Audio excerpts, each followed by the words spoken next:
Do you ever come back from a photo session with several images that are the same and you want them to be processed with a similar look? Do you want to know how you can save some time when you're processing those similar photos using Luminar Neo? Well, in this video tutorial, you'll learn 3 different ways to speed up your workflow by batch processing your images, and you'll learn about some tips and pitfalls that you need to avoid along the way. I'm Darlene with Digital Photo Mentor, and if you're ready to start batch processing, let's get started.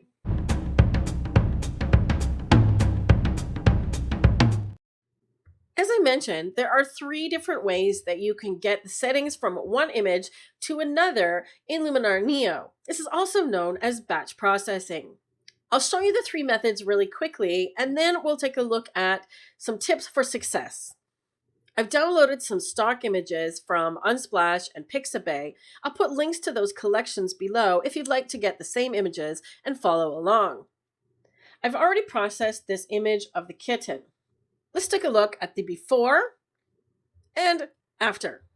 You can see that I've warmed it up quite a bit and softened the background while sharpening the fur on the kitten to make him stand out a little bit more. Now, if you want to apply this same settings to another image that's similar, we just have to go back to the catalog module. So I'm going to press L on the keyboard. If you'd like to learn a little bit more about Luminar Neo keyboard shortcuts, I have a free PDF cheat sheet available for you. I'll put a link for you to download that in the description area below as well. Now that we're back in the catalog module, all we need to do using the first method is copy and paste. You can do that a couple of different ways. You can right-click on the image, go to Adjustments, and choose Copy. You'll notice the keyboard shortcut is right there for you. It's Command or Control C. It's very similar to any other program where you're using a copy and paste. So Command C will do the trick. I'm just going to undo the right click and do the keyboard shortcut so you can see what I'm pressing. Now that it's copied, I just have to go to the other image, and likewise, we could right click and go to Adjustments, or you can also go up here and choose Paste. Once again, you can see the keyboard shortcuts shown there, and this one is Command or Control V. So this time I'm just going to choose the menu option, and then in a second or two, you'll see the changes applied to the image. Let's take a look. Once again, here's the before and after. So with a quick copy and paste, we were able to replicate the same style in both images. But what if you have more than one image that you want to add these effects to? Let's look at method number 2. First, let's look at the edits that I've done to this image of the rocks. Here's the before and after. I've boosted the contrast and color quite a bit, added a glow using the neon and glow tool, and added some sun rays. Now let's see how to apply this to the other 3 images. Going back to the catalog module once again, this time I'm going to select all the other 3 as well. So a quick shift click on the last image and they're all selected. Next, make sure that the one that you're taking the settings from has the blue outline around it. That is the selected image. So you can see that the other 3 are highlighted, but they have a white outline. This is important because you need to designate which one you are copying from. Then right-click that one, go to the Adjustments, pull down once more, and this time choose Sync. You can also see there's a keyboard shortcut for that, which is Shift-Command-S. I'm going to just click on the option right here. Once I do that, it will take a moment, but you'll see the edits apply to the other 3 images one by one. Here we go. And that's how long it took. Not long at all. Pretty good, right? Now the look is all the same. Let's move on to the final method. Method number 3 is to save your edits as a preset. I would recommend this option if you have lots of different images that you want to apply a similar style to, and perhaps they're not all in the same photo session or shoot. If it's something that you think you've developed a really nice style on and you want to use it again in the future, that's when to save a preset. So let's take a look at how to do that.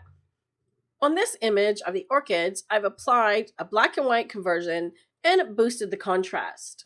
So when you're in the Edit module, to save it as a preset, just go down to the bottom and click on Actions and Save as Preset. Then you need to give your preset a name. I'm going to call it Black and White Flowers. Now that I've done that, I can go back and apply it to any of the other flower images. Let's try this yellow one. So go to Presets, and here's the Black and White Flowers one I just created. You'll notice that I've saved it into my presets. You can do that just by clicking on the little heart next to it.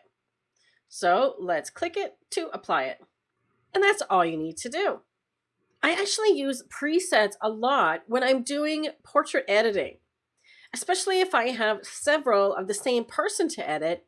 I'll save it as a preset that I use temporarily, and then after I've done editing that batch of photos, I may end up deleting it.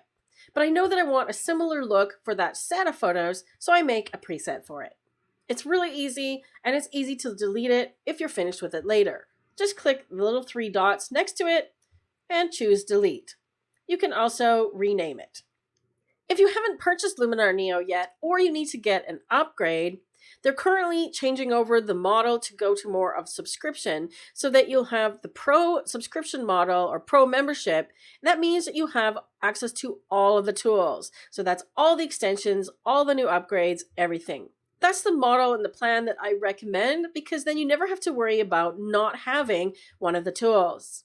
If you need to upgrade or purchase Luminar Neo, use my discount code DPM10 to get an additional 10% off when you check out. There's a link to buy Luminar Neo in the description for you below. Have you ever tried any of these methods for batch processing and run into some issues? Perhaps you ended up with some results that you didn't expect? Well, there are a few things you need to be aware of whenever you're copying and pasting, syncing, or using a preset. So let's take a look at those.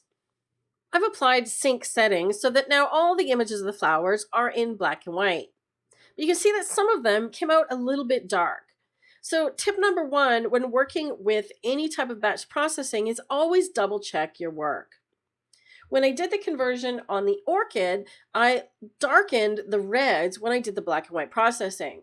So in the case of the rose, for example, that may be too much. So to fix that, just go into the Edit module. And of course, you can see all the edits that were applied when I synced the settings. Now I can just go and find the one that made the rose too dark. I could work with brightness here to start. I could work on the color contrast and brighten the reds a little bit. I think that will help. And then this is where the problem mostly lies, in the black and white conversion and this luminance slider on red. So all I need to do is punch up the red slider, and it solves the dark rose problem.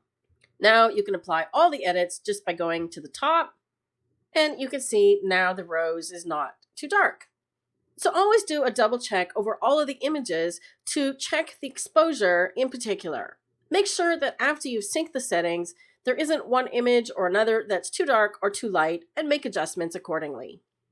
Going back to the image of the kitten, the next thing that you want to check is if you've applied any masking on any of the tools, the mask will get copied over as well.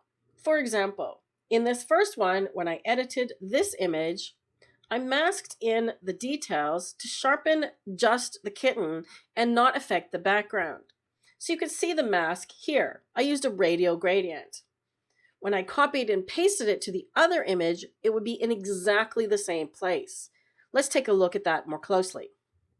In this case, the kitten didn't move that much, so the mask is in the correct place. But if he had moved to the center or to the other side of the image, you would just need to readjust the mask on this tool and any others that you applied masking to. So be aware of masking. It does copy forward in exactly the same place as the previous image. In this series of images of the girl in the orange dress, I did some edits on the first one, and now let's see what happens when I copy and paste or sync to the others. I did a mask on one of the tools using the Mask AI to find the human. And what I was hoping that it would do when I copied it and pasted it to another image is use the AI to find her even if she had moved. Let's see if it worked out. So let's copy from this one and let's put it onto this image to test. Bring it into the Edit module. And the one that I did the masking on is Super Contrast. Remember I said I used Mask AI Human? Let's show the mask and see. Nope. In fact, it was disappointing. I expected the AI to be run again when I copied it so that it would find her and shift the mask, but it didn't. So I'm actually going to be sending this feedback to Skylum because I expected the AI to do its magic. If you're a Lightroom user, you'll know that select subject or select person or even facial scan, when you're copying a mask using the AI masking in Lightroom, it does find the subject and the face in another image when you paste it. So I think this is something that they need to upgrade in Luminar Neo. It's easily fixed, however. All we have to do is clear the mask, do the mask AI again, click on human, and in this case, invert it because I wanted it on the background. Now I have the mask where I want it. So there's a few extra steps involved that I'd rather not do, but it's an easy fix. Along with masking, you also need to be aware if you're using the Portrait Bokeh tool, it will find the subject and it does a pretty good job. So that's why I expected the mask AI to do the same. Let's take a look at Portrait Bokeh.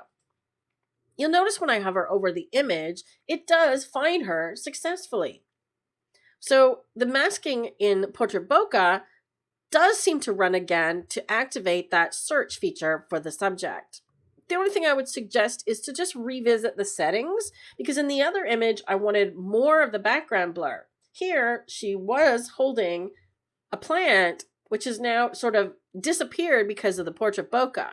So I'm just going to adjust the depth correction slider to bring that stick or the bush back into focus so it doesn't look quite as strange. Double check your masking as well. She's kind of lost her eyelashes, so I might just readjust the mask to make sure that she has eyelashes. Before I leave this image, let's look at one more setting that I would recommend that you double check, and that is the vignette placement. You'll see that there's been a vignette applied, but of course it was positioned based on the other image that I copied the settings from. So let's take a look at placement here. In order to double check, what I do is dial the feather down to 0 and make the amount darker. Now you can see that the placement is okay, but because she's sort of on the edge of the frame, I might move the vignette over a little bit just so that it's not getting her. Like so. Then just put the feather back up higher and adjust the amount as desired. Next, let's look at two more settings that you need to double check whenever you're doing a batch process. If you've done complex edits like a sky replacement or added Sunrays, you need to check the placement and settings on both of those as well. In this image, you can see that I did do a sky replacement. Let's take a look at the original. It was a little bit gray and drab, so I added a little bit of color. The adjustments that I did made sure that the sky stayed nice and light and bright to go well with the image, as well as placement of the color of the sky. I also added sun rays, and you can see the placement of the sun is over here. In both cases of a sky replacement and addition of sun rays, you have to be very conscious of the placement of the light in the image. It has to match the original. So when I zoom in, you can see that the original image has the light falling on the side of the girl here. So I wanted to make sure that the sun was in that left part of the image as well. Now let's see what happens if I sync the settings from this image onto the other three. You'll notice that they're slightly different. There is another one that is full length showing her feet, and then two that are a bit closer up. And she's not in the same position, nor is the sky in every image. So we may have to do a few tweaks. I'm demonstrating this because I want you to be aware of changes and how you can apply the settings on similar images. They don't have to be exact. You just have to go and tweak it a little bit afterwards. Okay, kind of as expected, it's gone wrong on a couple of them. Here's the original image. In this one, where it's cropped a little bit tighter, you can see that now the sun is on the wrong side of her, so I'd have to adjust that. And the sky, maybe not working so much in this one. Here, something's gone completely wrong, so I definitely need to check that. And finally, the last one, which is a similar pose and composition, looks okay. However, on closer inspection, you can see that the sky is not down quite far enough. So I would go back and adjust the positioning of the sky in this one the positioning of the sun rays in this one. And in this one, what I would do is go back one step at a time to find where the problem lies. I'm suspecting it's that sky replacement. Let's go to the sky replacement. If I toggle this one off, you can see that's where the problem is. So it either needs some adjusting, or in this case, I might just remove it completely. Then I would just adjust the placement of the sun rays, because now you can see that the sun, if we zoom in a little bit more, now you can see the light is coming on this side of her face. So I need to move the sun rays to the other side, perhaps up here in the corner. Can you see the difference? Now I can just go ahead and apply the other tools and come to the finished image. If, for example, you also look at this one and decide, I don't like the contrast, well, I know that I applied extra contrast here in the Develop tool, so I can just lower some of these effects and see if that helps. I think I like that better. So copying and pasting or syncing or using a preset gets you really close, but it's not always perfect.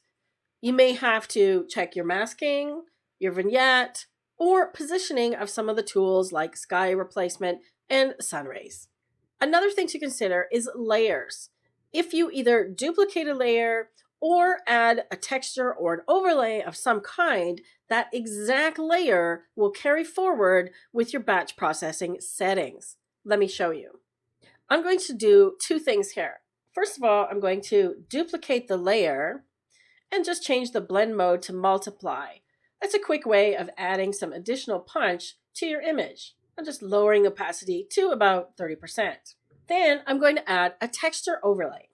Here you can see the texture overlay has been added, and I've masked it so it's just on the wall behind the kitten. Now let me go back to the catalog, and I'm going to copy the settings once more and paste it onto the other image of the kitten. What do you expect will happen? You can see the texture already, right? But let's take a closer look. Indeed, the texture is there. Let me turn that layer off for a moment. And if I look at this second layer, look what's happening. You'll notice that it's duplicated the layer from the previous image, the one that I copied the settings from. Again, I anticipated that it would be smart enough to figure out that I wanted the layer duplicated on this image and duplicate this image, but that's not what happened. So if you want to duplicate a layer, do that after you copy and sync or after you make your preset. So there's a few tips for you about saving as a preset. Make sure that you don't mask any tools, leave them all unmasked and do that later. Don't duplicate any layers because you've seen what happens. But if you want to add a texture overlay or a bokeh overlay, for example, that's okay. Those will work just fine. Just a few more things to keep in mind when saving your presets. Let me show you one last tip around presets. Let's take another look at this image. I've done quite a bit of editing on it, and I saved a preset of the settings called Girl in Orange Dress. I remembered to take the mask off before I saved the preset, so it should be okay to apply on other images. Let's try it on this image. So I can just click on the preset. Then you'll notice once that's applied, you get this little slider, as is the case with any preset. Now, if I decide the effect is too strong, I can just dial it down a little bit. Let's try about 50%. I think for this image, it's a much nicer, softer effect. I also see an issue here with her hair. So again, that's a reminder to go and check the other settings. It's probably an issue with the Portrait Bokeh AI masking. I'm actually going to dial it to 60%. Now you can save this one as a preset as well, but you have to do a little trick. Just go to Edit and change anything. The program needs to see that you've done something different. I'm just going to go to Skin and add a little bit more skin smoothing. Now, when you come back up to the top, it gives you the option to save it as a new preset. So now I might call it Girl in Orange Dress number 2 or Softened. I usually give my presets a descriptive name. If it's for just something temporary, I will probably call it the person's name so I know that's the one I use on their images. If it's one that I want to use over and over again, I'll describe it. So I might call it punchy retro look or something like that. In this case, I'm just going to call it Girl in Orange Softened. I had to go fix the issue with her hair. It was bothering me. And as predicted, it was the Portrait Bokeh AI mask. And I just had to paint her hair in. I hope that's given you some great ideas on how to do batch processing with Luminar Neo. If you enjoyed this video and my teaching style, I cover these tools and tips in far more detail inside Luminar Neo, the complete course, available on my website. You get my raw files and plenty of examples for you to follow along inside the course. I'll put a link for that in the description for you below. If you'd like to watch another video here on YouTube, click one on the screen now. Until next time, take care and happy editing and Happy New Year!